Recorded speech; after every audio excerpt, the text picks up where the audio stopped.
Sundin ninyo ang Diyos. Kaya lagi kayong maging handa na gawin ang kalooban ng Diyos.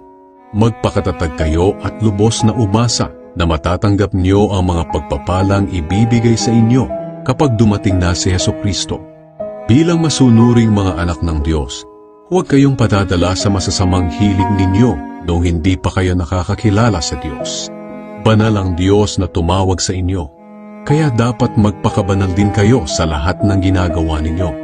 Sapagkat sinasabi ng Diyos sa kasulatan, magpakabanal kayo dahil banal ako. Walang pinapaboran ang Diyos. Hinahatulan niya ang mga tao ayon sa gawa ng bawat isa.